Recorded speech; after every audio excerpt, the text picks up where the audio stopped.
I read the requests to coordinate protests are up like 400% for the year. Business is exploding. A lot of them linked to major, political flashpoints and like immigration, environmental issues, tech issues. You could have an advocacy group and boom, it loses access to payment processors that day. You could have an advocacy group that has a ton of donations coming in and a ton of support, and boom, they shut their merchant account down. It's the Bubba one-on-one podcast series, and with me is Adam Swart. And Adam is the founder of Crowds on Demand, and it's the original paid protesting and advocacy firm. And what a lot of people don't, and really, Adam, I'm going to be honest with you.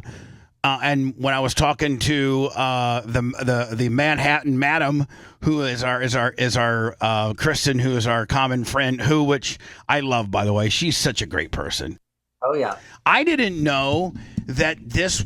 I think a lot of people here. I am a 59-year-old guy. I've been doing content and radio for 40 years. I've seen plenty of protesting, plenty of crowd gatherings. I've seen it all. I didn't know that this world even existed. Sure.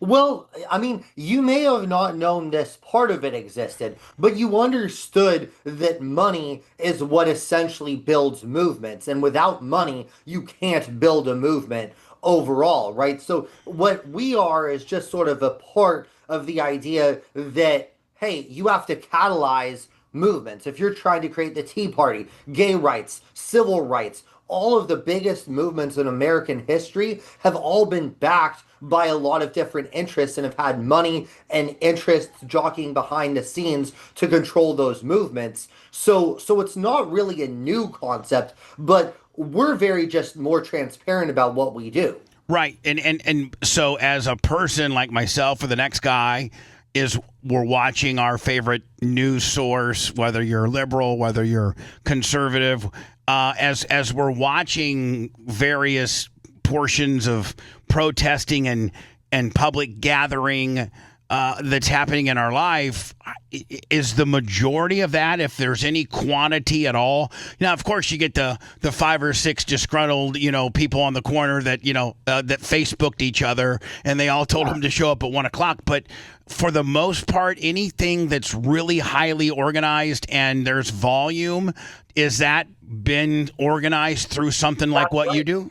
Oh, yes. Well, look at it this way. So labor unions are infamous for doing this, right? So labor unions, which I know a lot of labor union members who tell me, hey, they're a Trump supporter, or they're maybe not even political, but they're told they better go to this rally for this Democratic candidate or that Democratic candidate because that's who the union backed. And if they don't go to the rally, they're going to find themselves assigned worse shifts. And if they do go to the rally, they're going to be assigned better shifts. So that's just one example. A second example is if you see those press conferences or rallies in Washington, D.C., people should know that there are 15,000 staff members, both Republican and Democrat. So if you see Ted Cruz out there at a rally or Alexandria Ocasio-Cortez at a rally, know that probably most of the people behind them work for them, work for their side of the aisle, and are expected to attend these kind of rallies, right? And that's just the people who work as political staffers on the Hill. There are a lot more people who work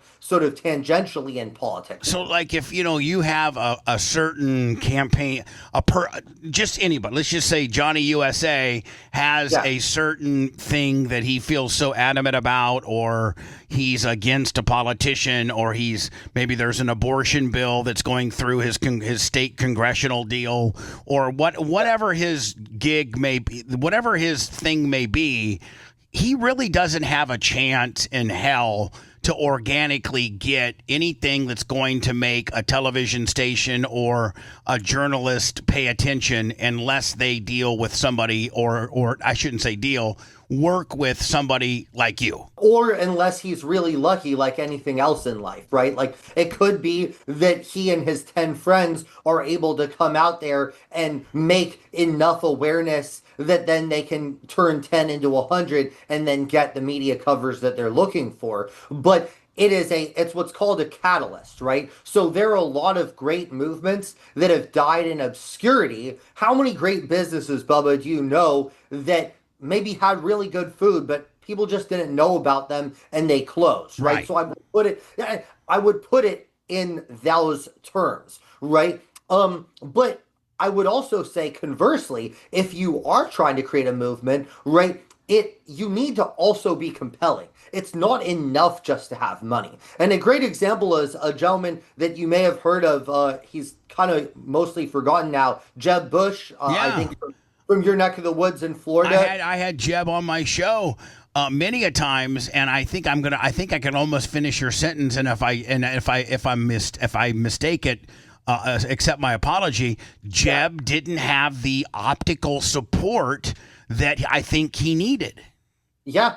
Yeah, he didn't have the charisma. He spent a ton of money, but all the money does is it gets you recognition, it gets people to pay attention, but people didn't vote for Jeb not because they had no idea who he was. They didn't vote for him because they ultimately his message failed to resonate, right? Conversely, if you look at the Tea Party, right, the Tea Party was heavily funded by the Koch brothers and other conservative billionaires from the start, but it was a compelling message that tapped into people's anger and what people were upset about in 2009 2010. So as a result, that movement grew, but it would have never grown if it wasn't for money, because honestly, when it started, it was 30 people, 40 people out there in the Patriot costumes, right? Right, But right. they had great publicists, Fox News and others covered it, and then it grew. So you can't make something, as they say, you can't make fetch happen, right? Like you can't make something happen just because you have money, but the money gives you the visibility. The crowds give you the visibility. So what we do, Crowds on Demand does, is we give you the right context to be able to make your case. So Right? literally, again, Adam Swart from and his business, and he's the founder of Crowds on Demand. Adam, if I had a specific cause, whatever, I call. Does the way it work is I call you up or call your company up and say, hey, I need. Here's you probably have to qualify me first on what my cause is, because you're Sure. just not gonna get behind some stupid shit, right? I mean, you like, okay, I need to pitch you my agenda or my cause first, correct? That's accurate. That's accurate. And then you probably determine, okay, and your little mind of knowledge and the things that that work and don't work, and what get people's attention and don't, and what the media likes, and you probably have this special recipe that you need in your head to check all the boxes to be able to even do business with this guy, because he may have the stupidest shit ever that nobody's going to cover. That's correct. That's unlikely to succeed Right. ultimately. Right. So we'd have to kind of, like, an example of this is, we sometimes what we have to do is refine the message. So let's just say you have wealthy residents somewhere and they're really upset because a wind turbine is going to block their view. Right. Right. Well, that's not a very sexy cause, right? Because no one cares about rich people whose views are going to be blocked. But maybe in that particular instance, you have to find an environmental component there. Okay, it's going to hurt this species of fish. It's going to hurt the environment. It's going to hurt the coral, the algae, right? So then you make this an environmental cause, because the rich people, I'm mad at their view, no one really cares about that. So you have to kind of create a broader coalition around something, even if the client may have a more narrow interest. So the client, Karen, the wind turbine Karen comes in. She's like, Adam, I'm telling you, this wind turbine's really fucking up our property values, and we don't like it. And I don't care. Money's no matter. I want to go to the next county commissioner meetings and raise hell. And you're like, listen, Karen, we have to refine this, make this more digestible. We're going to make it an environmental issue, and then I'll have people strategically placed protesters at the county commissioner meeting when they vote on this. I mean, you're probably all in from the beginning of refining the message to the people that are protesting the county commissioner meeting, Yes. that next Tuesday night. You're probably in all parts of that. That's correct. And sometimes people will only hire us for the crowd part of it, but where we've seen the most success is when we just handle it from start to finish, because part of it is people have no idea who to even contact some of the times. And your example of the Karen is a great one. But a lot of times, like let's just say I have custom people on the left who are kind of concerned about something that's being pushed on the right, and they'll be like, oh, we're going to protest the Los Angeles City Council. Well, the Los Angeles City Council is 99% Democrat, right? So what is the point of pushing an already Democratic council from the left, right? You want to find the levers that work. You want to find who is persuadable, and you want to find what would persuade them, and then kind of enact that, so to speak. And there's probably been many a times where a person that's facing a 99% liberal deal wants to throw this conservative idea. And there's probably times, Adam, that you got to stop in and say, well, listen, it ain't going to work, buddy. Like, I don't care how much money you got and how many thousand people I get. Like, we're fucked. Like, it ain't going to work.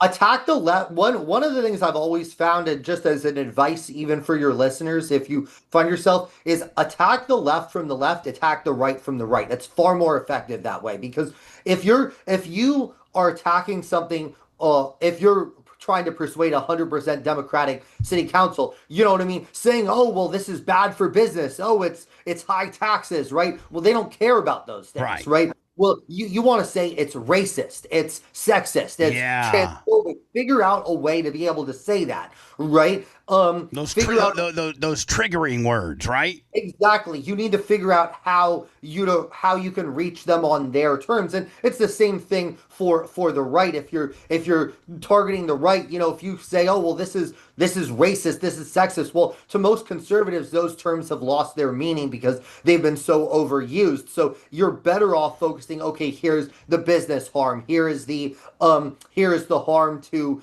families, right? What is it that conservatives care about? So you have to make the case to them. If you make the case to them from the other side, it's never going to work. But it's a big mistake that a lot of people make in these sorts of campaigns. And that's part of the process of you probably having to sit them down and step them through the process of how this could potentially work or not work, and they have to have faith in you and your expertise, because I'm sure that you've seen, like, for instance, by the way, Adam Swart, his company is called Crowds on Demand.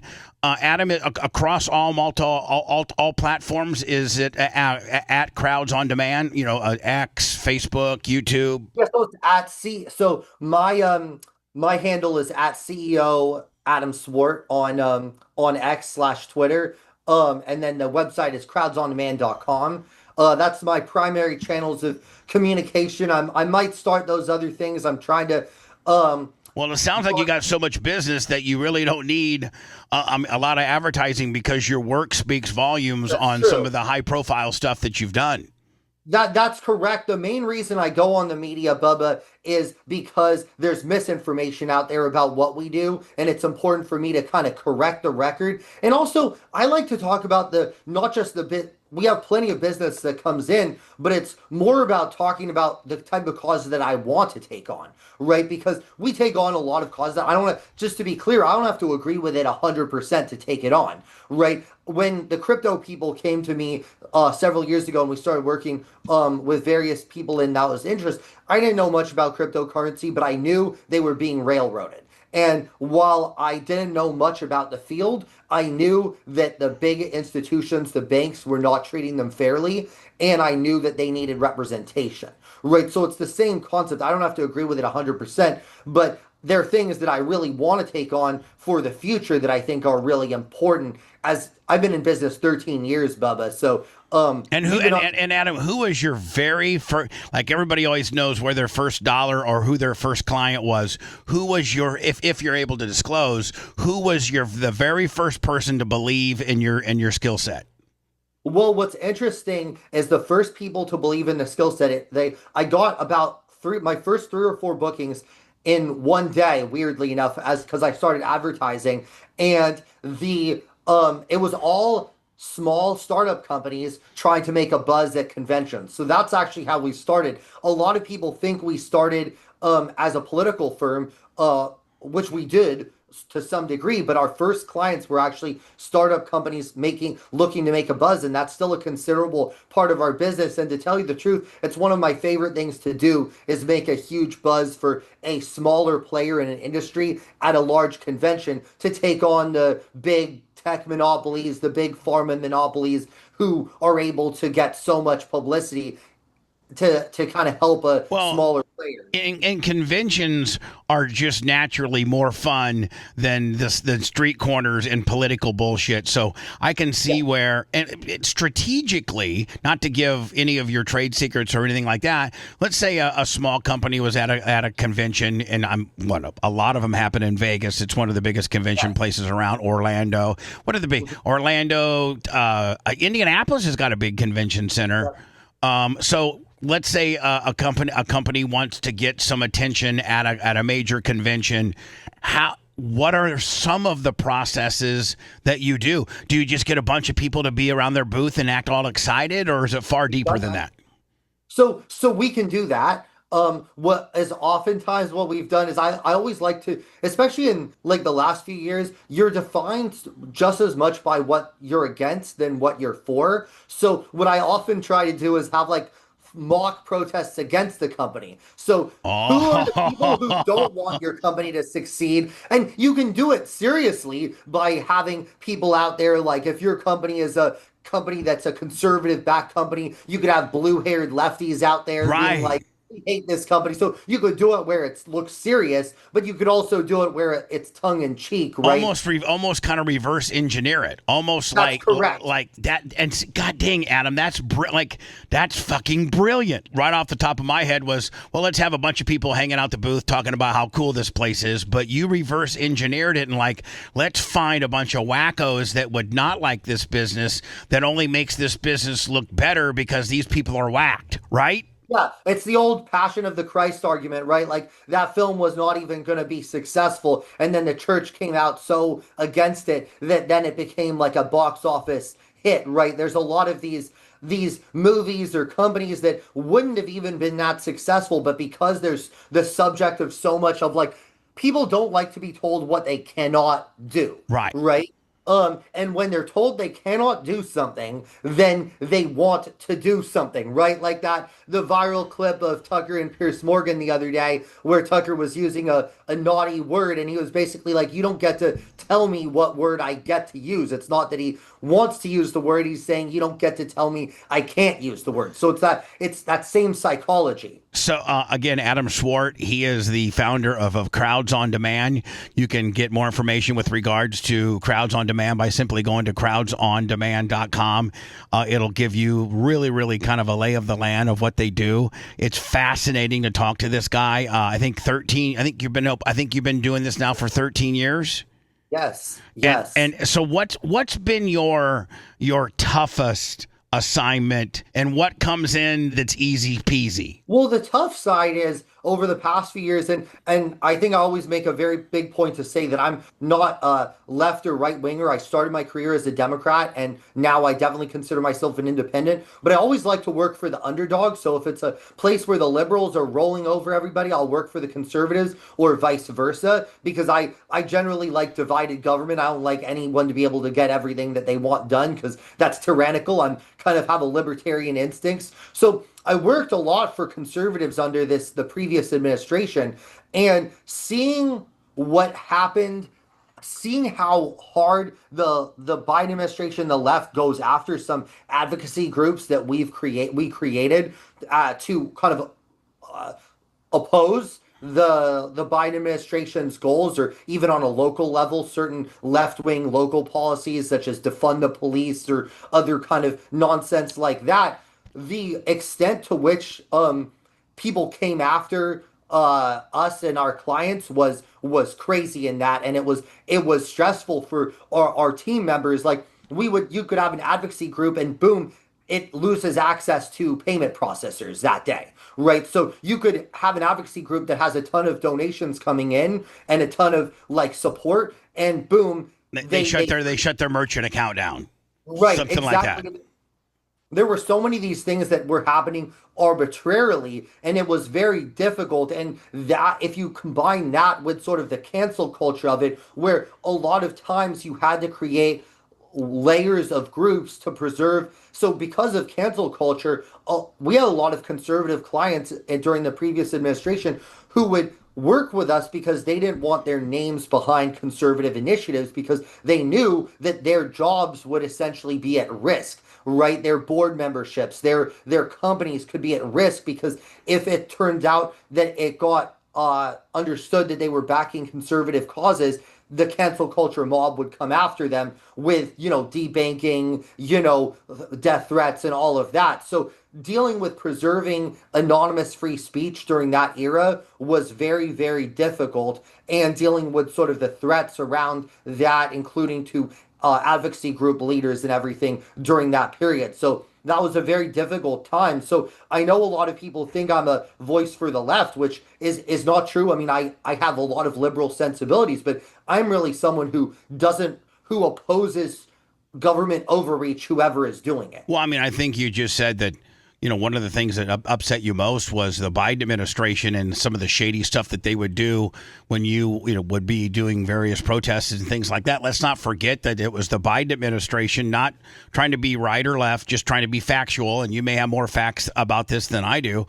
But, it was the Biden administration that was contacting Twitter. It was the Biden administration that was contacting Meta. It was the Biden administration that was contacting all not transparently, but very undercover and quelling free speech and doing canceling accounts and things like that. That was all under the Biden administration. I mean, people might think that Donald Trump's a whack job, and he is, and he's not very presidential at times in his presentation.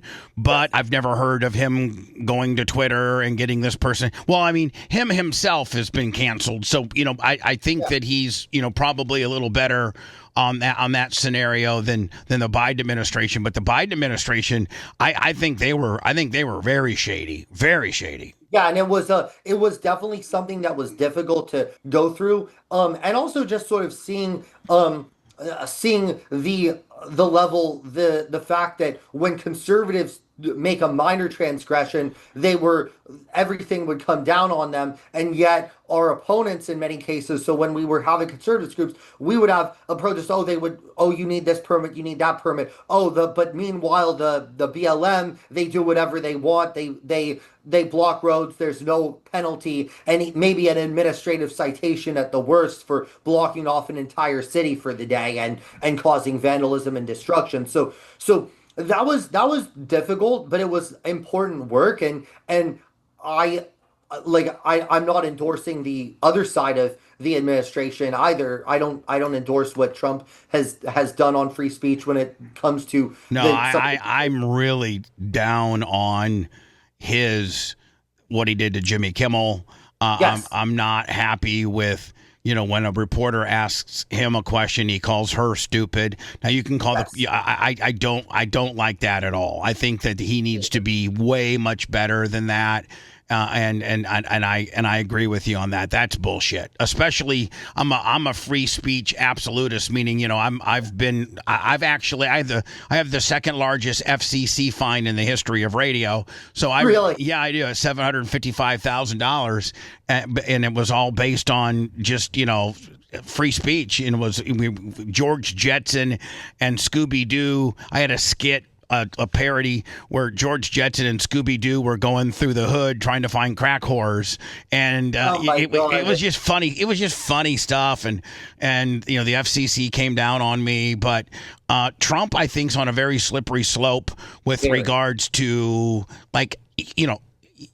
I think last week he had a press conference where he's like, NBC, and I just want to tell you, maybe they should lose their license. I think that's way overreaching, and that's not the job of the president to determine which news organization has their broadcast license or not. Yeah, do you want AOC trying to go after Newsmax and Fox and OAN if she becomes the president? Because that's the precedent you're setting. Like, I like the Biden administration had a very dangerous anti-free speech stance, going after their political opponents in the court system, shutting down bank accounts. Now Trump administration is doing a lot of the same things. In some places worse, in some places not as bad. And what I don't want is for then the next administration, which may be a Democratic administration, to take that to the other degree. Is I think what we need is disagreement, not polite disagreement, but we can't have these obstructions of freedom of speech. So that's why I was very proud, even though I'm not a conservative, to work for conservatives in the Biden administration. I continue to be proud to work for conservatives in Democratic dominated places for that reason. Um, you asked me some of the most fun campaigns we do. Some of the most fun stuff is really taking on entrenched power structures who just need to be taken on. Like one of my favorite ones was we did the Delete Facebook campaign in 2017, 2018, end of 2016. So this is a company that everybody hates, right? So conservatives don't like Facebook. They call themselves Meta now. We'll get to that. Because they are, the Silicon Valley company, right? Well, controlled by lefty Zuckerberg. And on the other hand, liberals don't like it because, it's a giant corporation, when they misuse data. Well, I guess neither side likes that. So after the Cambridge Analytica scandal, right, of basically showing that Facebook was selling data, making money on division, they even allowed their content even like kind of catalyzed a genocide in the country of Myanmar. So people were like, WTF, we need to actually like take this on. And a lot of former even investors of Facebook backed this effort, right?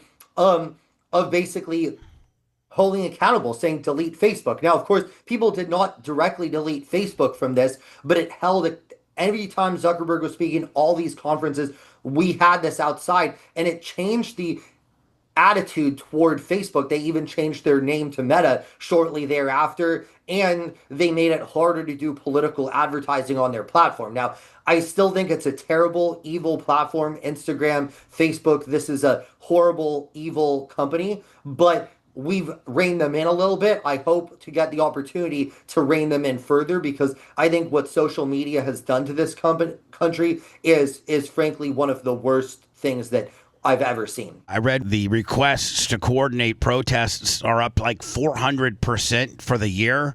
A lot of them linked to major, political flashpoints and like immigration, environmental issues, tech issues.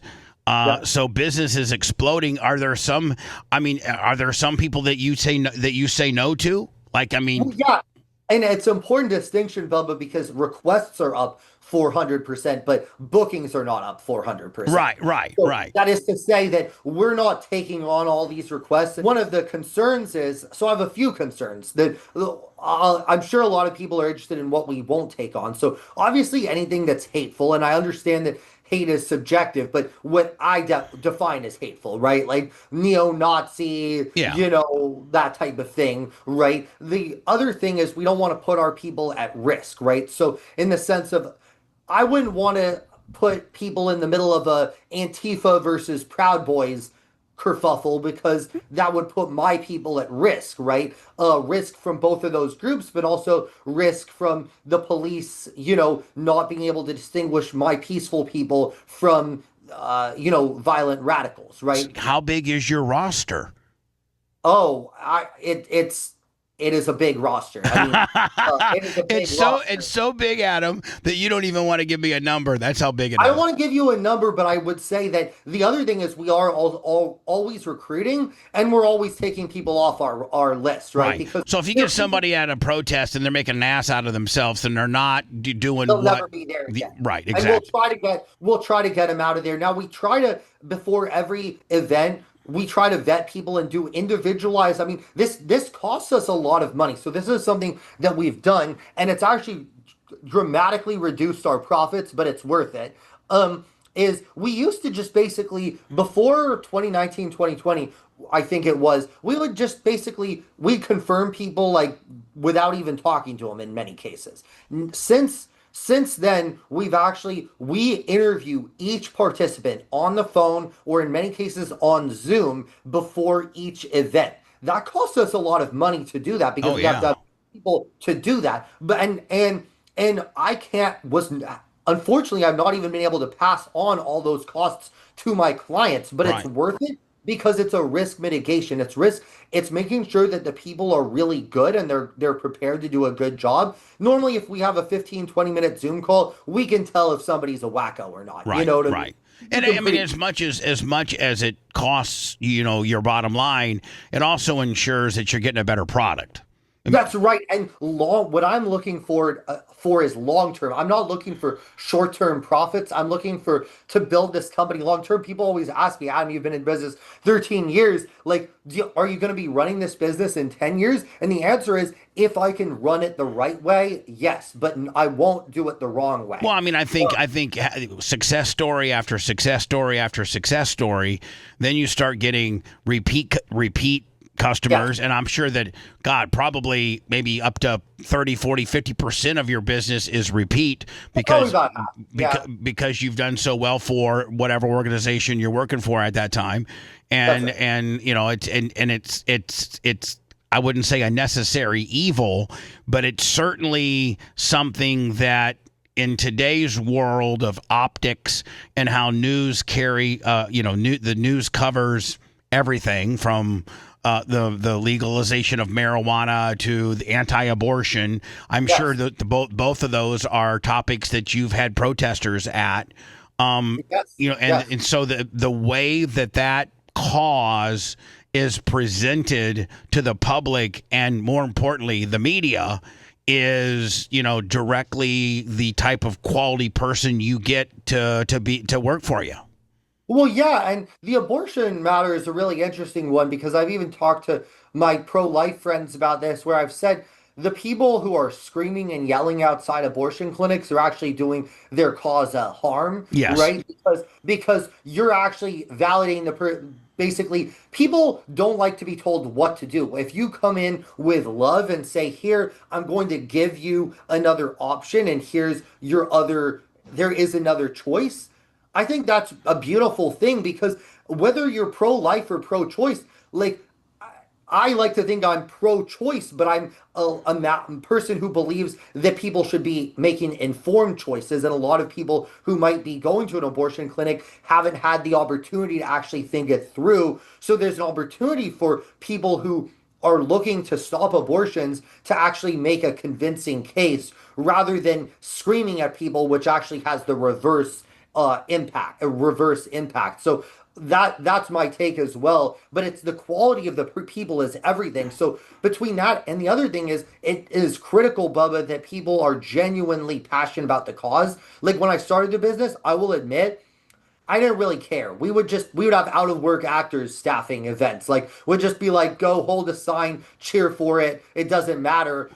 And pay people as little as possible. But that was not an ethical way of doing business, honestly. And we've like morphed from that. I mean, you have to keep in mind, I started the business when I was 21 years old. Right. I was basically it was a hustle, right? And now when I'm 34 and trying to make this a real stand-up business that it conducts persuasive advocacy, I've sacrificed profits in order to make our product better. Because yes, I can try to charge my clients more for that, but they'll only absorb so much of that cost. Right. A lot of that is a cost that I have to absorb, but I will say it's well worth it. Now, Adam Swart, ladies and gentlemen, Crowds on Demand. You can go to crowdsondemand.com. It's the original paid protesting and advocacy firm known for organizing high-profile campaigns across various political spectrums with over a decade of experience in public mobilization. Is there other people in this space, too? Well, you know what's interesting is I would define it as two categories of other participants, right? So there may be other kind of publicity, public relations firms that do what we do. Now, some of those people will market these type of services to their clients, but then ultimately just subcontract it to us. Others may do it themselves, right? We're the only one that our specialty do these sorts of things because frankly, it's a tough business to master.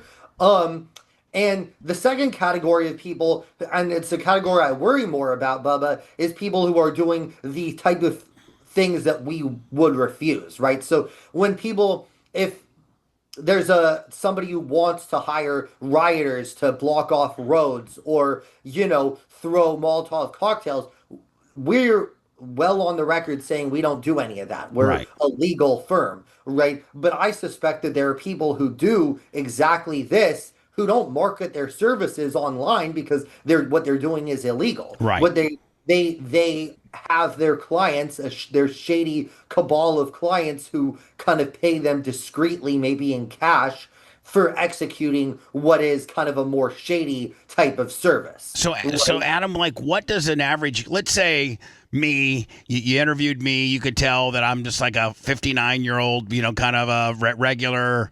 I'm an independent. You know what I am? I'm the guy that wants to take my above. I want to take my adult. I want to be able to take my adult girlfriend to the abortion clinic with my handgun, smoking a joint.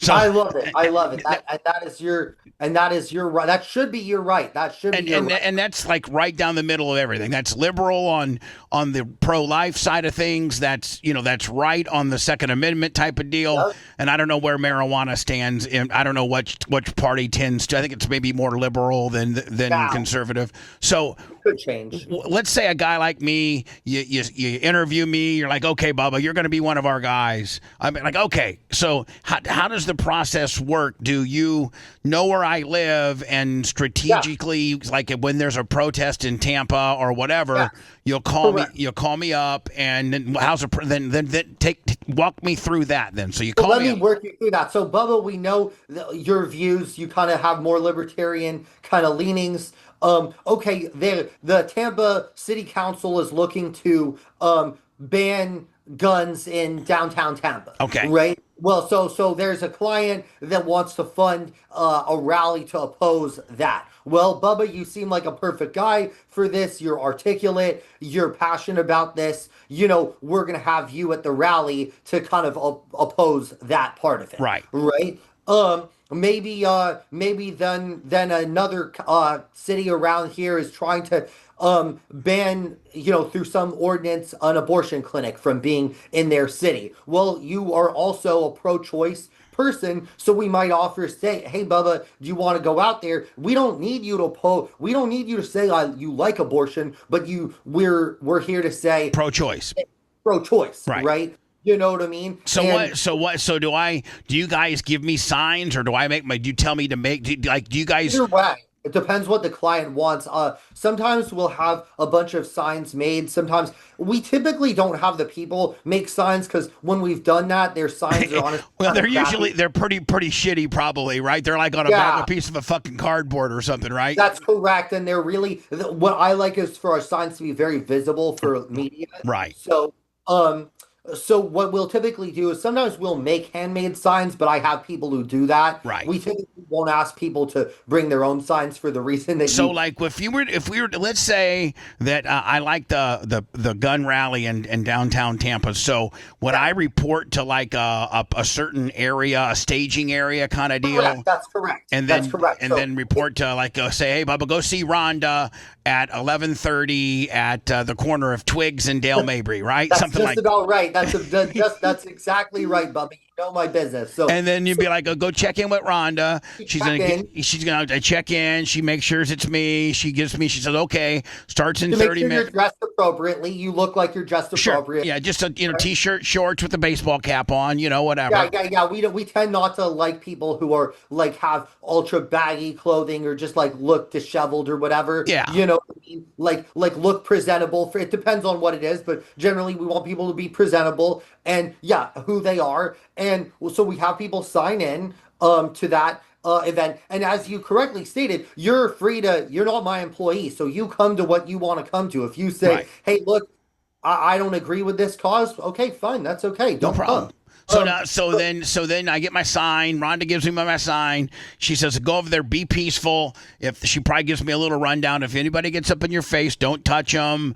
Just be peaceful. And we typically do a little more staging than that. We typically we'll run through some slogans. We'll typically have chant leaders and also people who are supervisors so that there's someone with you at all times. Right. You guys will even write the chants. Like you Oh, guys, yeah. I mean, you guys are like completely soup to nuts. I mean, completely all in from getting the client and what he needs to making the signs, to getting Yeah. the chants, to getting the megaphones, to That's making right. sure. I mean, all of it, right?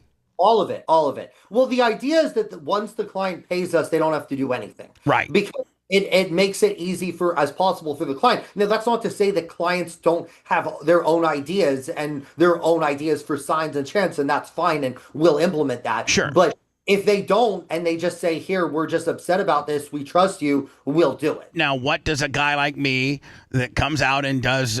How long is my shift? Like, for example. Probably, I mean, for something like this, it would probably be a 3 hour rally, right? Let's just say the rally is from noon to 2, right? So you probably would check in 10:30, 11, and get situated, and then you check out at 2 o'clock, and there'd be supervisors all the time. So part of why I have supervisors is to make sure that people are there the whole time and are Right. present and are doing the work because our clients typically pay for a certain number of people. Right. So if you're paying for 50 people, you deserve 50 people who are there enthusiastically chanting. You got to have some supervisors making sure people aren't being lazy and stuff That's like correct. that. And then do they get their money like after the event or mailed to them, or how does that work? That depends on a per event basis. Let's say you had a guy that came, or a woman, 35, 40. They hit all the demos. They're independent. They're independent, and they can go either way. They're just a good protester. They look good. They Yeah. they present They might get a well. lot, but I'll tell you the general way that people make a living at doing it is more as part of a work for a single client. So let's just say in a lot of our cases, people don't realize we're often paid to protest in office maybe for 3 months, 4 months. So that person might be working 8 to 5, with reasonable breaks for months on end, protesting in office. Do you see what I'm saying? Yeah, With yeah. Like protest- so, it's kind of Or- more of a long play than a short play. Yeah, so but a lot of times we don't know that it'll be 3 months, but it'll say, okay, we're going to start a month, but then maybe we'll keep expanding this thing. So a lot of times you'll get more play from working the same client than you will from working different clients. Now, what can a guy make for 2 hours? $100? Oh, easy, easy. Easy. The minimum is $100 that we pay people. Really? Yeah, well, but that's part of, I mean, so when we started this business in 2012, we were paying people $15 an hour, and that was considered very good money back Sure. then. Yeah, absolutely. Because minimum wage at the time was like $6, Yeah, I think maybe like 680 or something like that. Yeah. So at the time, $15 also you have to And keep I in mind. remember I remember there were like big time politicians that were really championing the $15 an hour minimum wage. Like And that was considered a ton of money. that Yeah. was pie in the sky type shit. You know what I'm saying? Oh, it was, and it was also during a recession because 2012 we were still coming back from the recession, so we had high unemployment. So that was kind of the compensation at the time. But now we have a much crashed. lower unemployment rate, and cost of living has risen. So in order to get $15 an hour 13 years ago was what we had to pay to get the sort of decent people with a 2-3 hour minimum at the time. But now, in order to get those same quality people, I think, minimum you'd walk out of there with is $100 Easily. Do you have, like, with regards to what the client has to pay, that's probably like it starts at how many people you need, right? Yeah. And then it starts out with, okay, do you need signs? Do you Yes. need chants written and megaphones and so I'm sure it's kind of like an a la carte kind of deal where That's correct. they okay, you want 15 people or you want 250, and do you kind of got like a per head roughed in number that you give And them? as you can imagine, if you have more protesters, the per person cost goes down, right? I mean, it's like buying a pack of waters at Costco versus 7-Eleven, right? Right, So, right. so as you can imagine, there are certain costs that are inherent to every protest, right? But if you're either willing to commit to a larger number of protesters or a longer duration of the protest, then the per person costs can go down. Now, Adam, you don't have to mention the client if you don't want to, but what's the largest order? I call it an order. What's the largest order you ever had for protesting? Oh, in the tens of thousands. Hold In on. thousands. Not in one place, but over the country. No, We've but done I'm talking about one particular cause, like yeah, what? oh, like in one place? Yeah, I want to say like around 10,000 people in one place. that Not you, in. that you organized That's that correct. came Yeah. through your services. But that's a rarity. I will say that's a rarity for us because that would be kind of quite an expense. But yeah, so our average crowd size is more like 50 to 250. Right, Um, right. like just money wise.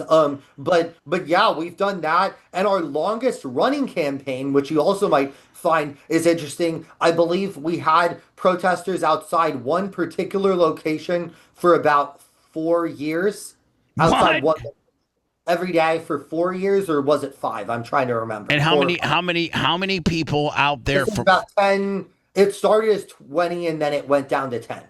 and what were they protesting? I can't really. It was something to do with the allegedly racist conduct of a company. Oh, Uh, okay. Was it effective? it ultimately, yeah, I would say it was effective.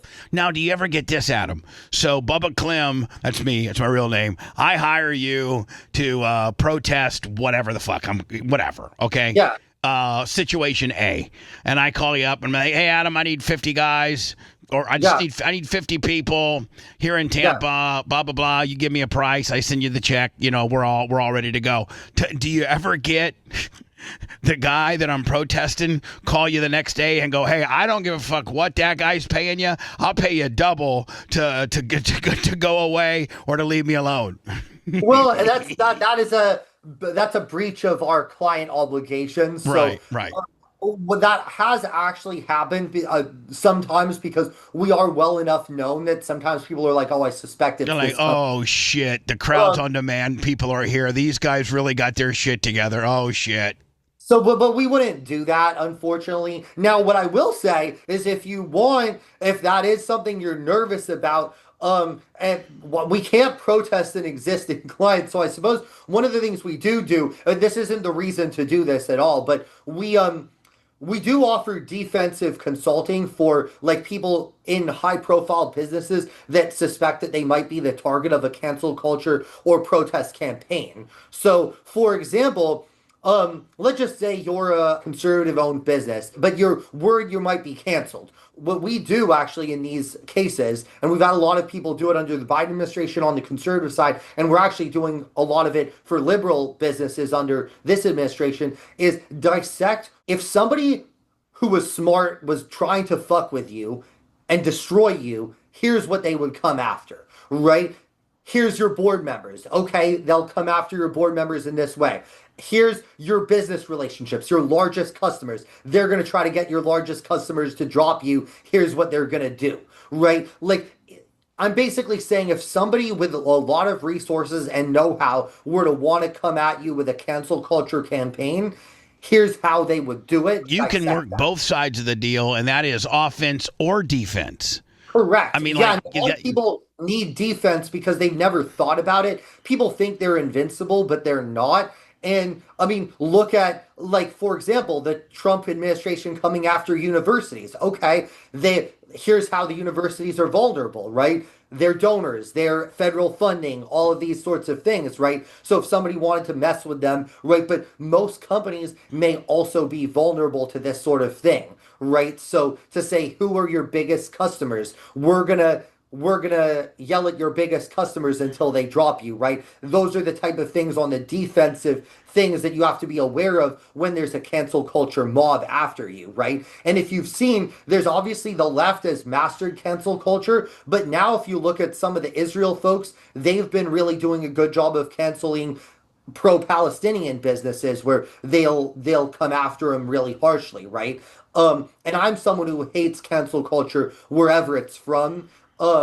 But so I think it's critical that companies understand where they're vulnerable, and it may be okay. I actually have looked at my vulnerabilities, and I'm not vulnerable, but or at least I'm 20% vulnerable. Well, I don't think a lot of companies even think, Adam, that they need to potentially look into that and hire a guy like you with Crowds on Demand. They think that it's just about, a group of people gathering outside their business and being, protesting their business. But it's far deeper than that, where you can go on the defense and give them a playbook on where they're vulnerable, where they didn't probably even think about that angle. The other end is, not only do we have the physicality portion of a human body being on a street corner with a really nice looking fluorescent sign that will look good on TV, got a couple hundred people out there for whatever cause, but do you extend your services to like the internet? And I got to think that that's probably a portion of Crowds on Demand that is really, really important and potentially even more effective than that guy standing on the street corner. Well, during COVID, we really built our phone banking capabilities a lot more. So a lot of times we can do hundreds of phone calls a day or even thousands as needed. So for example, to complement it, phone banking, emails, we don't do as much social media because it's not, I always like to say, don't do something that's not within your expertise. And social media hasn't so much been in our expertise. So, but we contract with firms that specialize in that. And social media, I didn't even interrupt you, but social media can be ignored. A phone call is tough to ignore. Correct. If you're getting hundreds of phone calls a day from constituents, right, then that's harder to, right, exactly. Social media, I always tell people actually ignore social media, but if people are on your doorstep calling you or calling your biggest clients, that's my question. My question to a lot of these businesses is if your biggest clients got 100 phone calls a day calling you whatever the name is, a racist, an anti-Semite, whatever pejorative it is, and would they drop you? And the answer for most businesses is actually that they would. In my opinion, they would drop you. You know what I mean? That's probably some of the most effective forms of what you do. Now, we tend not to. Now, for legal reasons, what I will say is that we don't do campaigns where we say don't work with this person because that could. But what we can do is campaigns that raise awareness about something that they might do. You don't have to you don't have to say, hey man, don't do business with this guy, but you can say, hey, are you familiar with this guy did raising awareness. The A, B, C, and D, right? Like something like that. But the cancel culture mobs will straight up say don't do business with them. I don't engage in that, but a cancel culture mob would directly say, so from a defensive perspective, you have to deal with an organization that might be directly saying it. But from our perspective, what we can do is raise awareness and tell people, hey, are you aware of this? Because all that is doing is raising awareness. Now, I have to state, again, for legal reasons, we will only raise awareness of factual claims, right? So if someone has been to jail for sexual assault, we can make sure that his customers are aware of that. Right. And he was getting ready to be like, the school resource officer at your daughter's middle school. Well, that's right. And one of the things I'm most proud of is actually there was an instance where we were hired to raise awareness that this large manufacturing company was owned by a person who has been convicted of kind of evil sex acts. And I don't want to go into detail on what it was, but I think you can imagine what it was. And people were just buying from him, and his largest customers either didn't know or didn't care. And what it ended up was, I actually personally, because I was so distraught by this fact, that I called the rabbi of his largest customer and I said, "Are you aware, Rabbi, that this is going on? That you're the person in your congregation is doing business with someone who has done this." And I'm not saying don't do business, but I'm saying like, I just want to make you aware of what this guy's background is. That's all you got to say. Exactly. And the rabbi and the rabbi kind of handled it from there. But it's like, so sometimes you have to really raise awareness unconventionally. So part of what I always tell my clients is one of the values that we provide is I always try to know what levers to push, right? Is where can we persuade someone? Because I'm in the business of persuasion. Right. some people are persuaded by their constituents, but some people are persuaded by their biggest donors or by their church leaders or rabbi or whatever. So figure that out. But it is just interesting that people should use the defensive more because people are more vulnerable than they realize. And if you wait till when you're It's too targeted, too late. it's Meanwhile, if somebody had met with you, let's say they get into some shit a year from now, but yeah, they met with you last week.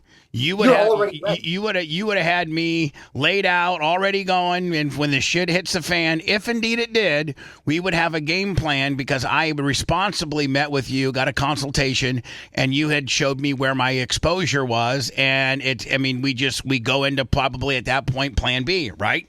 Right, exactly. And part of it is even figuring out a way to seed the conversation with a client like, hey, look, I'm a conservative businessman. I love doing business with you. I don't care what your affiliation is. But, if people call you about me, you know what to tell them. You know what I mean? So Right, even like seeding it with the clients, because when people are taken aback or don't know about something, it's worse than if they do know about something. right, So, right. so yeah, seeding it. So then it's just sort of like implement Plan B right now. So you already But have you and I have already talked about Plan B, so Plan B is not nearly as hard to implement because you and I've discussed it, and we got systems in place probably for Plan B.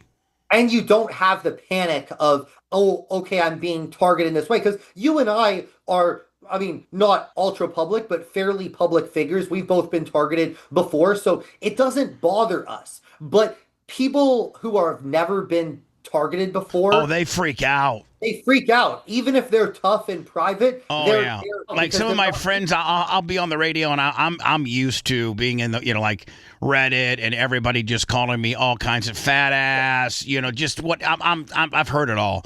Well, as soon as one of my friends might come on the show, and they start getting scrutinized, and they've never been scrutinized in public before, like Twitter or Facebook, Yeah. they start automatically just flipping out. I'm like, listen, that's the world. That's the world we live in. You got to be prepared for it. You got to have thick skin.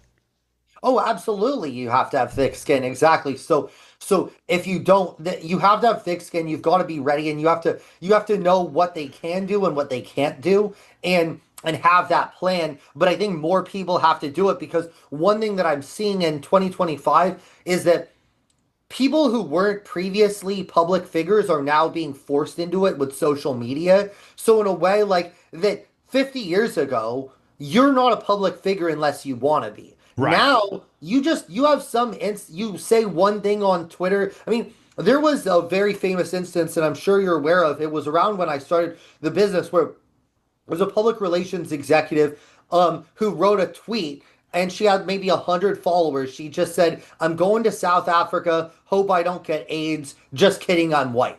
It was like kind of a silly, I don't know whether it's funny or not, but it was maybe funny to people in her circle. When she got off the plane in South Africa, she had lost her job. She had death threats. Her parents and her family had death threats, right? Like her world had turned upside down just from a small comment that she posted to her like 100 followers I, on Twitter. I think this happened on a larger scale, and I don't know if you were hired on either side of the fence to help or to help defense or to be on offense, but the Charlie Kirk stuff Sure. when people got on and made their made light or disrespectful light of his passing. I know a lot of people Yeah. lost their jobs and things like that. And I'm a big advocate of the First Amendment, and Yeah. people can do whatever you can say whatever you listen. You can literally say whatever you want, but your employer may not find it as funny as you do, and That's correct. if you work in a state like Florida, where it's a right to fire, like you can get, I mean, Oh, yeah. except for, well, I mean, they can't fire you for like religion or ethnicity or anything like Yeah. that. But if you act like a horse's ass Yeah. and put on your Twitter account, hey, Charlie Kirk deserved what he got, ha ha ha, your employer in Florida can fire you. Right, and I think that to me, just to address that briefly, no, we weren't part of that at all. Because first of all, I'm anyone who's at all in the public eye is like deeply disturbed by what happened because he Yes. was a free speech warrior, even though obviously you and I probably both have different reasons but disagree with many of things he said. I love that he stood for free speech. I do feel that there's a difference. I think if somebody is taking glee in the death of anybody, Anybody. that's bad. Right? Anybody. That's bad. And that would be grounds for, I think, reasonable grounds for being fired. I think that if the where I take more objection is the people who said something in the regards of, well, there's bigger contact that, it's so unfortunate that Charlie Kirk died, but all these other people are dying in Gaza and people are dying of mass shootings. So these are also bad things, and we should let's focus more on those other things and less on Charlie Kirk.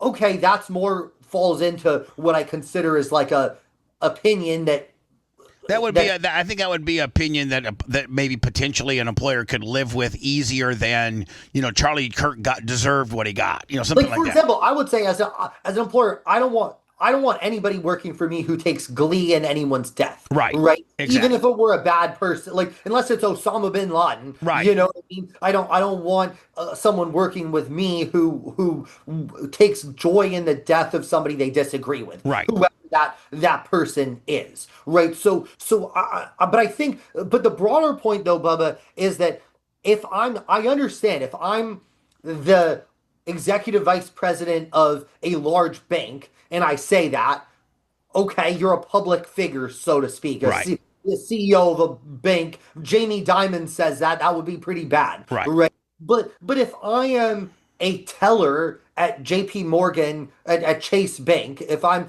a teller, I'm not a public, and I have 50 followers on Twitter and say something that's inappropriate, I think that my defense is that you're not in a public position. You're not representing Chase in any way from your Twitter account. So I think my more defense of that person is your job is to go be a teller. If you're making inappropriate remarks at work about Charlie Kirk, absolutely you should be fired. Right. But if you're on your personal time on your personal Twitter spouting off, but it's also in the way you say it, and if you say it the way that you did, hey, listen, we got people that are dying in Israel. We have Ukrainians that are losing their life. Yes. I wish that I wish that we would pay more attention to that and not a celebrity who got killed. I personally found the Charlie Kirk thing to be repulsive. I feel for his wife. I would never say a disrespectful thing about him. Ever. I agreed with a lot of what he said. But he didn't. Nobody deserves to die at all, let alone in that manner. While you're an advocate for free speech, more importantly, regardless of what his position was on, African Americans or Jewish people, or just his overall position on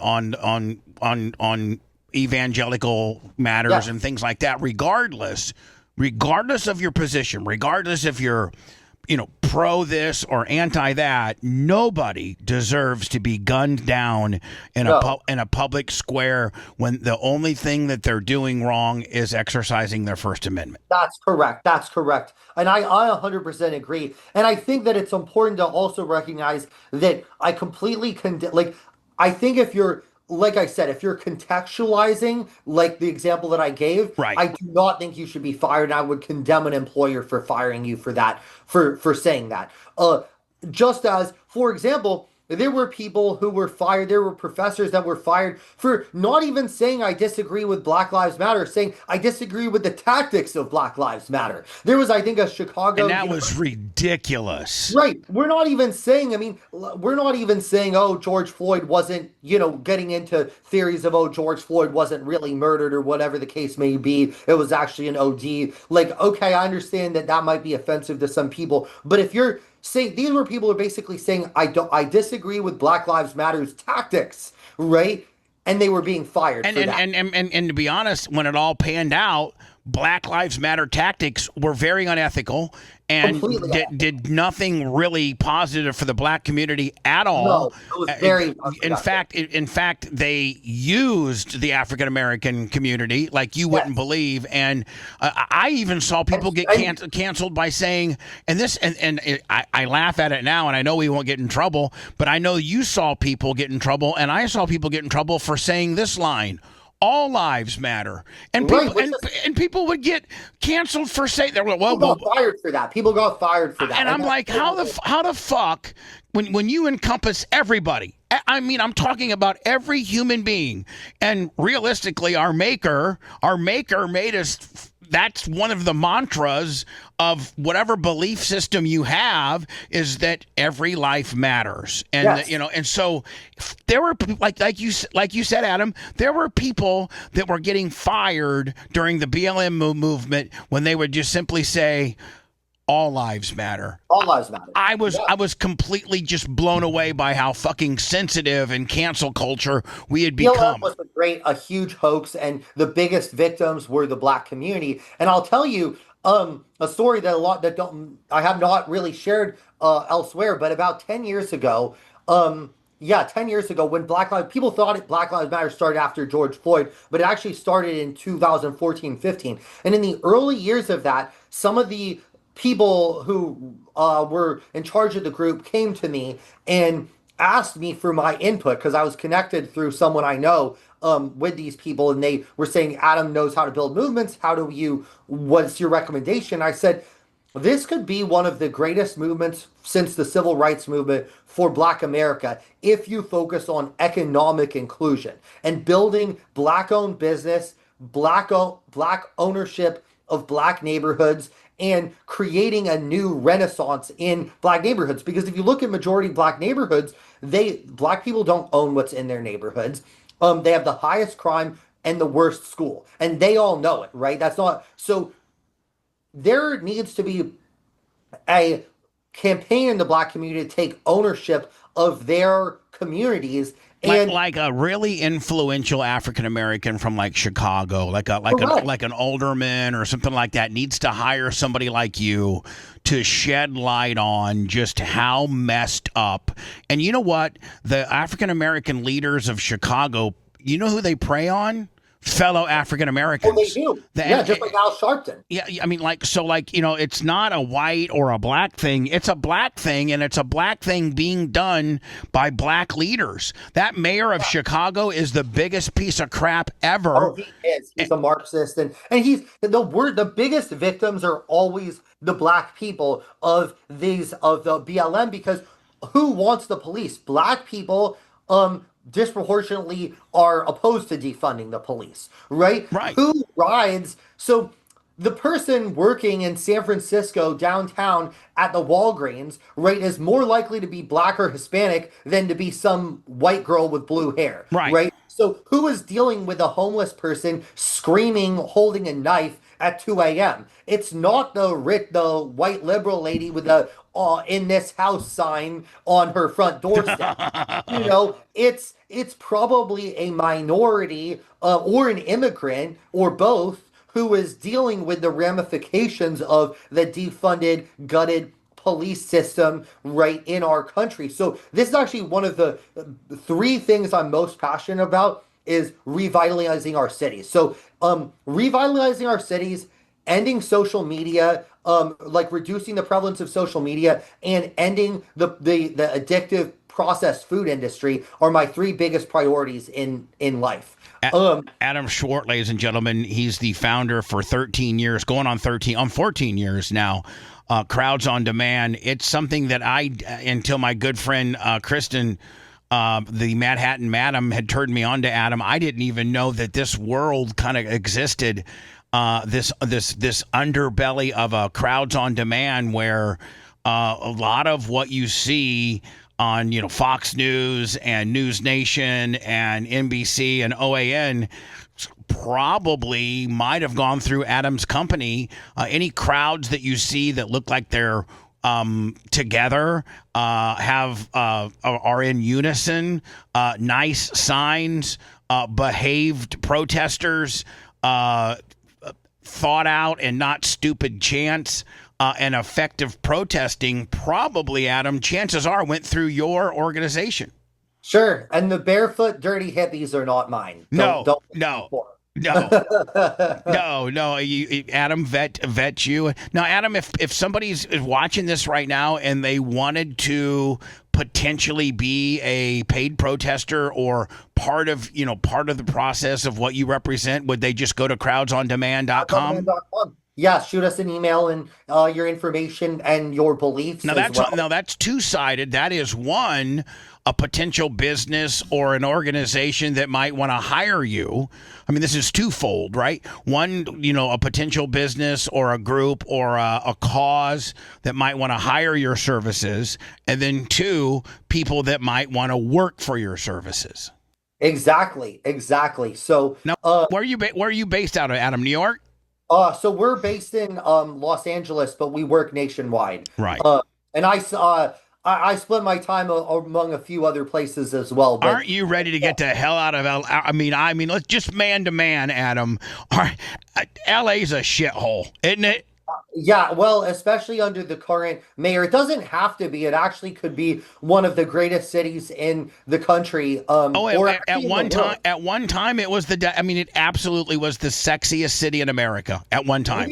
Maybe I'll be the mayor at some point because we need better public transit, fewer cars, more parks, lower taxes, and the biggest thing that we need in California is get the crazy homeless sex offenders off our effing streets because we need no tolerance. I would have no tolerance for drug use on my streets. Now, as much as you know how the system works, as much as you've been hired by a political candidate, as much as you've been hired by, a soft pack, or, as much as you know that world, one would think that you would absolutely be a great political candidate and just kill it because you know how the backside of it works, so to speak. That's right. Well, the other position I'm thinking of is my hometown of Bay Area, San Francisco needs a better sheriff, and I think San Francisco's in more shambles than LA. Yeah, SF is in more shambles, and if I were elected sheriff of San Francisco,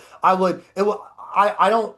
Under this administration, I wouldn't even get sued. I would arrest them immediately, and what I would do is I would take them about 3 hours. Each of these drug addicts, we'd take them in a van, drop them off in the middle of nowhere, and say, "Don't ever come back to San Francisco, or we'll do it, or we'll take you out there again." You know what I mean? If they want to sue me for it, sue me, but I will take them as far away from this beautiful city as should be.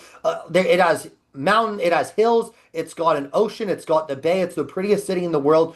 I would have zero tolerance for it, and San Francisco would be the most pretty city in the world. In your opinion, of the two, is San Fran more fucked up than LA? Well, the thing is, there are more places to escape in LA, because LA is just larger. So right. The thing is that the nice neighborhoods in LA, what they've done is made them inaccessible by public transit or other places where a lot of these druggies can go. So the wealthy white liberals have secluded themselves in LA and the Palisades and Malibu, in Bel Air and Brentwood, right? So they've secluded themselves behind walls. So yes, it's a little harder to get. So the ritzy areas are really ritzy. But if you go downtown LA, it's a shithole. Oh, right? It's a shithole, I heard. I'm more passionate. Honestly, I think San Francisco could use me more than LA. So I think I would do SF over LA. It also happens to be my home. I don't want you to be the fucking sheriff. I want you to be the mayor because the mayor controls the police department, the fire department. I'd rather have you be the mayor of LA. And would you be more electable in LA than San Fran? To me, it seems like San Fran is so weirdly left, not left, but like that fringe trans, shit. Those wouldn't be my voters, but I think the people in the tech industry. I think you would be like Arnold, and you would get both. Yeah. I really do. Yeah. I think I just need to. I think I should just do both. I would only take one salary, but I think I honestly should do both, and I would clean them both up. They would be so pristine that I would have. And what I would do is I would ask the ultimate test is I would How ask about governor? That's what the fuck you need. That's the yeah. only way that you can do both. And I'm not a Democrat. I'm not a Republican. Maybe I could win as governor, and that's the only thing I would. That's my only platform is I'm just going to clean up no drug You addicts would on our. win single-handedly if you say I identify as both. There's good in both parties and there's a Yes, lot of bad in both parties, but I identify as both. Just like people are allowed to identify as a man or a woman, I yes, identify as a hybrid Republican with Democratic tendencies, and yes. I'm going to my first and foremost promise to you is I'm going to clean the streets that you live up. I'm going to get the homeless people out of here, whether I have to build them a shelter, whether I got to ship them out, but you're going to be able to walk downtown San Francisco under my regime and not get killed or mugged. Yeah, and if people want to sue me over it, sue me, but I'm going to act first. You know what I Right. mean? That's the current leaders are too worried about getting sued. I don't care about it. Sue me, but we're gonna get them off the streets, and I'm gonna win in court ultimately because they're gonna see that we can make San Francisco. I want to be able to, and it's not just gonna be nice when the leader of China is coming, like No, they right, did. exactly. And they only You show know, you a certain part of the area that he traveled in. yeah, no, it's gonna be it'll be really nice, and I mean, people. San Francisco in the 70s and the 80s and even the 90s, it was, and LA were both beautiful cities. I actually, Yeah, the Hearst Castle, the Hearst Lord, Mansion. yes. I did. Me and my father did a museum tour. Have you ever been through? Have you ever been Beautiful. through? I have. Oh, that's beautiful. Oh my God, so Another beautiful. world of luxury in there. Oh Yeah. yeah, that's a whole nother level, is it not? Now, so hold on. Are you like have I got some information out of you that nobody else has, and the fact that you potentially might be considering a political run? Yes, it is not in the near future, but if they need me, I would be open to it because I think They do need you. It's they not do if. It's need not me. if, motherfucker. It's they do need Because you. the problem is the Republicans in California are too unrealistic. They're either too Trumpy, and you can't win as a Trumpy Right. in California. It's impossible, right? And the liberals are just they'll some of them will say the right thing, I but think I think there's two names that you use in California to win. You ready? yeah, Ronald Reagan and Arnold Schwarzenegger. that's what I would want to I be. mean, you can say I want to be a Ronald Reagan, Arnold Schwarzenegger, right down the middle. And Arnold's second term, his first term, he almost lost his bid because he was too right, and he was just Yeah, and so somebody came to him, and I think he made his lieutenant governor a liberal, and he yeah. surrounded himself around some really powerful Democrats, and he played both sides of the fence. And I don't think California has been more beautiful than when Arnold was there. No, I think that's right. And my one thing is zero. I will never sell out to the agenda because the agenda is getting all the drug addicts off the street. Because once we do that, everything else will follow from that. Because Sure. that is the root of the problem. California has great business, has trillions of dollars of GDP value, all of that. But if we could make it just a more pleasant, get that off, then the rest of it will all fall in place. But that would be my number one priority as You could governor. you could win on that alone. I'm just Yeah, going to clean the streets up to yeah. make it family friendly again, so that you can bring your family down to downtown LA and San not have to Francisco worry. has the lowest number of kids in the country. Did you know that? No. Yeah, San Francisco, the city of San Francisco has fewer kids than any other city in the United States. Why is that? Because number one, the schools suck, and that because they banned they're banning like algebra from the schools. They're banning advanced math because it's inequitable, right? So the public schools suck, and the private schools are expensive. And the city is too dangerous downtown to let your kids. Would you like? I wouldn't let a kid ride the Muni in San Francisco. No. You should be able to walk around and not just get harassed by mentally ill psychopaths. Like, I would arrest all of them if they're out there on the street. I would arrest them, send them. I would clean them up, drop them off in the middle of nowhere. Tell them next time it's not going to be so pleasant for you. And that's what CHP would do. That would be half of CHP, the California Highway Patrol, if I were governor, would be solely focused on getting those people out of the big cities. We'd offer them a bus ticket home if we could, but yeah, that's what we'd be doing. Adam Swart, Crowds on Demand. You can go to crowdsondemand.com. It's really, really a neat site to navigate through. If you'd want to work for him, you can apply there. If you need to hire him for your business, or just there's all types of possibilities. Adam, I'd like to keep in touch with you, do little updates from time to time, and more importantly, like when you got a big protest that you're organizing, come on the show. Let me know what the protest is. Maybe we can help out a little bit. Happy to do it, Bubba. Adam, I look forward. I just texted my producer, said I'd like to have your number. Love to speak to you privately about some stuff. And man, great having you. And let's keep in touch and have you on more often. Yeah, absolutely.